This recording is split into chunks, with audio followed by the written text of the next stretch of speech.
안녕하세요, 셀러매치입니다. 셀러매치를 운영하면서 많은 위탁 판매자들이 식품은 판매하기 어렵다, CS가 많고 반품이 많고 소싱이 어렵고 등의 이야기를 하면서 판매를 할 생각을 못했다고 하시더라고요. 그런데 저희 셀러매치는 식품 소싱 상품이 압도적으로 많거든요. 그 이유가 뭘까요? 제가 식품 카테고리 상품을 주로 위탁 판매자들에게 공급하는 이유 10가지를 알려드릴 거예요.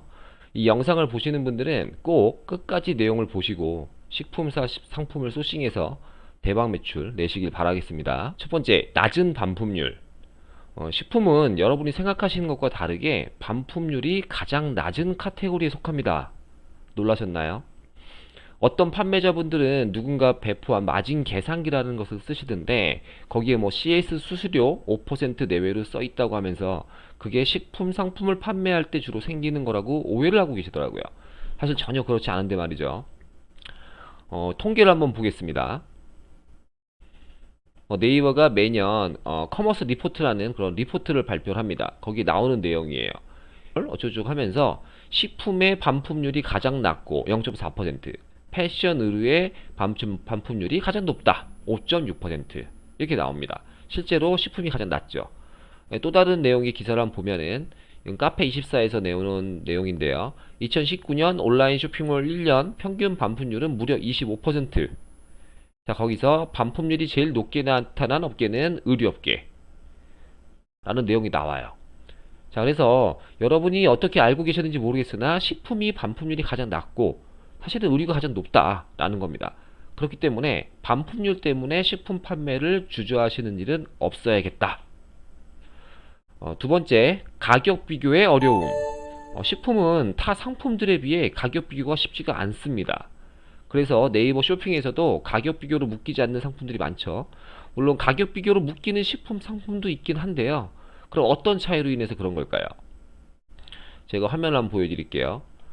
복숭아 같은 제품이 있는데 썸네일이 보이시죠? 이거 보시면 뭐 이게 어떻게 같은 제품인지 다른 제품인지 비교가 되세요? 잘 안 되시죠? 예, 그렇기 때문에 가격 비교로 잘 안 묶이는 겁니다. 여기 보시면 가격 비교로 묶인 게 없죠. 그렇죠? 그런데 저희가 뭐 휴대폰 같은 거, 제가 노트북이라고 검색해 볼게요. 노트북을 보시면 가격표 이렇게 묶여 있어요. 옆에 모델 넘버도 있고요. 바로 이 차이입니다. 가격 비교는 상품의 규격이 명확해야 동일 상품임을 알 수가 있는데요. 예를 들면 뭐 휴대폰, 뭐 신발이라든가 브랜드가 있다라든가 하는 그런 모델 번호 같은 게 명확해야 동일 상품임을 이 네이버 혹은 뭐 쿠팡에서 알 수 있겠죠.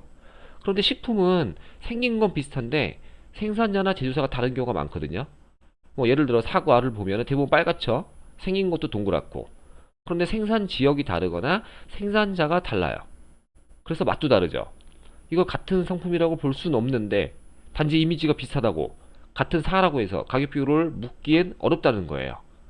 자, 우리 위탁 판매자들은 내가 판매하는 상품이 가격 비교로 묶이고 그래서 계속 가격 경쟁을 해야 한다면 판매에서 수익을 내기가 어렵겠죠? 그래서 특별한 경우를 제외하고는 가격 비교로 묶이는 것을 좋아하지 않아요. 우리 위탁 판매자들은. 가격 비교로 그래서 잘 묶이지 않는 게 식품이다 보니까 가격으로 경쟁하지 않아도 되는 상품. 그렇기 때문에 우리한테 좋다는 겁니다. 또한 식품은 가격이 비싸도 잘 팔리는 경우가 있어요. 유기농 같은 친환경 제품이거나 혹은 포장이나 품질이 우수하면 그렇죠. 그래서 식품의 품질과 가격을 고려한 판매 방향만 위탁 판매자가 잘 설정을 해서 판매를 한다면 초보 위탁 판매자도 팔기 좋은 아이템이 될 수 있다는 겁니다. 세 번째로 상품 소싱이 비교적 쉽다. 식품은 그 어떤 상품보다 소싱이 쉽습니다. 이 말 듣고 이상하게 생각하는 분도 계실지도 모르는데 제가 설명을 드릴게요. 일단은 첫 번째로 소싱할 수 있는 소싱처가 많기에 그렇습니다. 많다 보니까 나만의 상품을 소싱할 가능성이 높겠죠? 우리가 판매할 수 있는 식품이라면 가공식품, 신선식품, 즉석식품, 기능식품 등 다양한데요. 대기업 등에서 전문적으로 제조해야 하는 상품이 아닌 이상 소규모 사업자가 제조 및 생산이 가능한 식품으로 소싱하면 좋다는 거예요.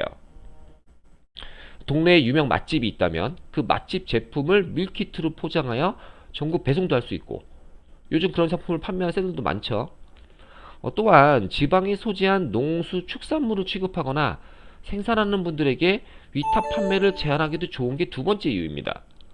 그러한 사업자의 정보를 찾기가 너무 쉬운데 그분들 중에서 온라인 판매를 잘 못하는 분들이 많기 때문에 저희가 그분들에게 적절하게 제안을 해서 위탁 판매를 하기에 좋게 식품이라는 거예요. 참고로 식품 직거래처 소싱하는 방법은 저희 유튜브에 다른 영상에서 보실 수 있으니까 그 영상을 참고해 주세요. 자, 식품이 좋은 이유 네 번째, 저관여 상품 비율이 높다. 자, 식품은 타 상품에 비해서 큰 고민을 하지 않고 쉽게 구매하는 상품에 속합니다. 이는 상품의 판매 가격이 비교적 저렴하고 구매하는 빈도도 높고 구매에 실패하면 다시 다른 것을 사면 된다는 생각을 쉽게 하는 상품이라 그래요.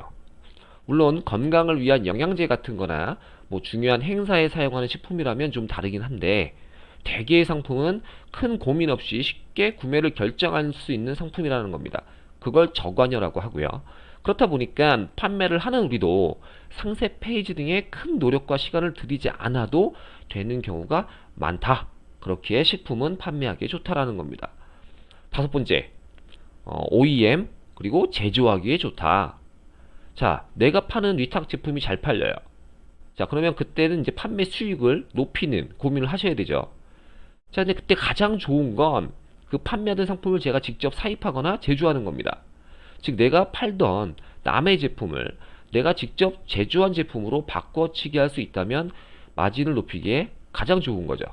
자, 식품은 내 상표를 부착해서 내 것처럼 만들기가 쉽습니다. 기존에 팔던 상품과 내가 만든 것으로 바꿔치기 하기 좋다는 얘기예요. 혹은 상표 자체가 없는 식품인데 잘 팔리던 상품의 공급사가 공급을 중단하거나 품절될 경우 다른 공급사의 상품으로 대체하기도 좋아요. 식품은. 자, 상표가 없다 보니까 그게 겉으로 드러나지 않아요. 그렇죠? 그래서 오픈마켓 회사의 모니터링을 피할 수가 있는 거예요. 즉 내가 A라는 공급사의 복숭아를 팔다가 그게 품절됐어요? 그럼 B라는 공급사의 복숭아로 대체하기가 좋다는 겁니다. 자, 여섯 번째 이유. 시즌성 식품은 1년 내내 팔 수가 없어서 초보도 유리하다. 자, 시즌이 명확한 식품들이 있습니다.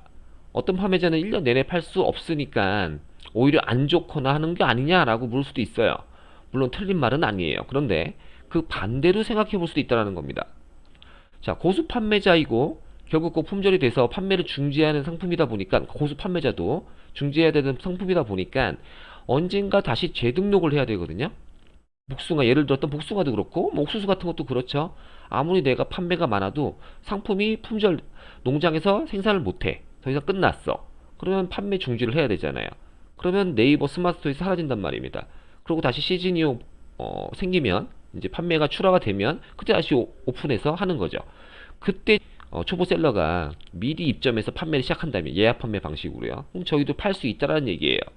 네이버 스마트 스토어는 최근에 등록한 판매자의 상품을 최신성 점수에 가점을 주기 때문에 더 상해 노출될 가능성이 높잖아요. 그렇죠? 그런 것 때문에 1년 내내 판매할 수 없는 이 시즌성 상품은 고수 판매자라고 하더라도 리뷰가 몇만 개 있는 판매자라 하더라도 우리랑 같은 동등한 선에서 다시 매년 경쟁을 할 수 있다는 겁니다.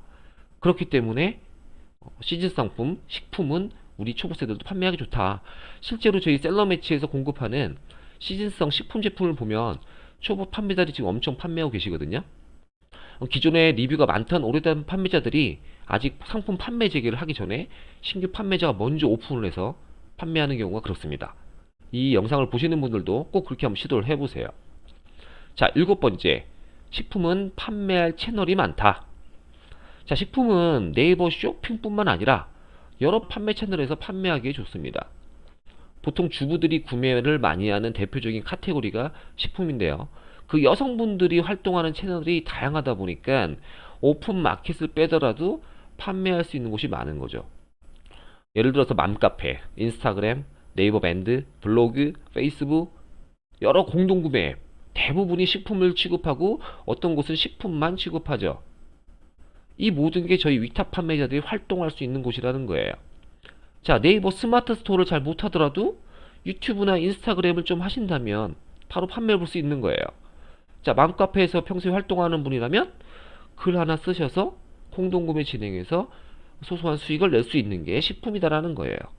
여성분이 어떤 전문가들이 주로 쓸 것 같은 카메라나 가전제품 좀 어렵잖아요. 식품은 보통 주부들이 많이 취급하는 물건이니까 판매하기 좋다라는 겁니다. 자, 여덟 번째. 식품은 연관 검색어가 비교적 다양하다. 전통식품이나 외국에서 수입한 식품 등의 경우 그 상품을 설명하는 키워드가 여러 개인 경우가 있습니다. 위탁 판매자는 경쟁이 적은 가급적 틈새 키워드를 공략해서 상품명에 넣어야 판매되는 경우가 많죠. 자, 그러려면 판매하는 상품을 나타내는 키워드가 다양한 것이 당연히 유리해요. 그런 것을 생각한다면 식품은 정말 좋은 아이템이라는 겁니다. 저희 셀러매치의 공급 상품 중에서 매출이 높은 기정떡 상품이 있어요. 자, 이 기정떡을 표현하는 키워드가 잔기지떡, 달떡, 술떡, 기지떡, 증편, 잔증편, 식사 대용떡, 답례떡 표현하는 키워드가 너무 다양합니다. 이런 키워드를 스마트 스토어나 쿠팡 등의 상품명에 넣을 수가 있다는 거죠. 이런 많은 키워드를 넣다 보니까 초보들도 어렵지 않게 판매를 하고 있어요, 실제로요. 자, 이 외에도 지역 만약에 특산품이에요? 그 지역명을 넣는 것만으로도 실제로 판매가 잘 되는 경우가 있습니다. 자, 그렇기에 식품은 우리가 사용할 수 있는 키워드가 되게 다양하다.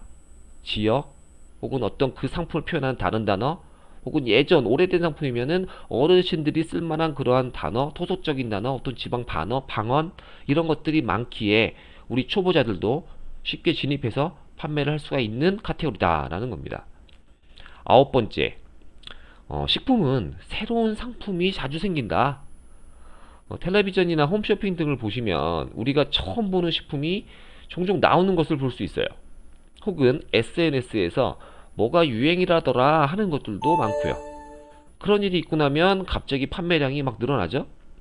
휴대폰이나 화장품 같은 것들은 생산하는데 비교적 큰 비용이 들거나 유명인을 쓰지 않으면 이게 홍보 효과가 약해서 판매가 안 되는 경우가 많습니다. 즉 뭔가 생산해서 판매를 하는데 비용이 많이 든다는 거예요. 그렇기 때문에 새로운 상품을 출시하기가 쉽지가 않아요. 반면 의류나 식품은 어떻습니까? 제조나 생산 비용이 비교적 낮죠? 식품 만드는데 떡볶이를 내가 생산을 파는데 연예인 쓰진 않잖아요. 그쵸? 떡하고 양념만 잘하면 누구나 크게 어렵지 않게 판매할 수가 있는 아이템이라는 거예요.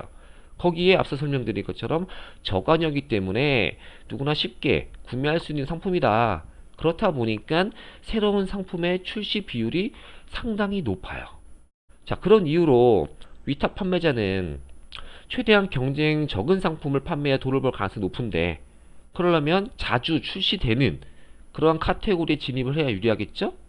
자, 그렇기 때문에 식품이 초보든 고수든 판매하기에 좋은 아이템이라는 겁니다. 자, 마지막 열 번째, 가장 중요한 걸 수도 있습니다. 자, 식품은 홍보하기에 좋습니다. 여러분이 식품을 판매하기 시작했어요. 검색에 의존만 할 수는 없다 이거예요. 그럼 외부에 유입을 시켜야 되는데 어떤 홍보할 채널, 비용이 싼 것들, 그런 것들이 좀 많은 게 유리할 거 아니겠습니까? 자, 식품이 많다라는 건데요. 식품은 여러분이 네이버 스마트에서 어떤 상품을 판매 등록했을 때 그걸 상위 노출하고 싶은데 지인 찬스가 필요해요. 가짜 구매 아닌 진짜로. 물론 가짜 구매도 그렇긴 하지만 진짜로 한다고 생각을 해보세요. 자, 의류가 좋을까요? 아니면 중국에서 수입한 생활용품이 좋을까요? 혹은 식품이 좋을까요? 뭐가 좋을 것 같으세요? 여러분이 부모님한테 혹은 뭐 언니 누나한테 혹은 친구한테 의류, 사이즈, 색상 서로 취향이 다르잖아요. 그렇죠? 생활용품은 그런 게 이미 집에 있을 수도 있고, 근데 먹는 건 어떻습니까? 이미 집에 있더라도 또 사 먹을 수도 있잖아요. 그렇죠? 그렇기 때문에 추천하거나 지인 찬스하기에 되게 용이해요. 자, 여러분이 또 판매 등록한 식품을 돈을 내서 광고나 홍보를 하고 싶은데 홍보할 때가 물론 여러 군데 있어요. 근데 먹는 거 같은 경우는 유튜버, 먹방하는 유튜버들 어떤 제품을 더 싸게 광고비를 내고 하는 게 유리하잖아요. 그리고 그런 사람이 많을수록 유리할 거고, 그럼 더 가격이 싸질 확률도 높잖아요. 그렇죠? 그런 걸 봐서 홍보했는데 봐서 구매도 많이 일어나는 게 당연히 좋은 거고요. 식품이 그렇다는 겁니다. 먹방 유튜버들 넘쳐나죠. 제가 식품이 위탁 판매 초보나 선수가 판매하기 좋은 10가지 이유를 알려드렸는데요. 이 외에도 사실은 몇 가지가 더 있어요. 근데 그거는 좀 크게 주된 이유가 아니어서 제가 좀 배제를 했고요. 자, 이 10가지 이유만으로도 여러분들이 식품을 소싱해서 판매를 해야 되는 이유로 아마 충분할 거라고 생각을 합니다. 이 영상을 보시는 분들은 꼭 식품을 소싱을 한번 해보셔서 위탁 판매로 큰 돈을 벌어보시길 바라고, 참고로 저희 셀러매치에는 위탁 판매 가능한 식품 공급 상품이 우리나라 도매 사이트에서 거의 가장 많죠.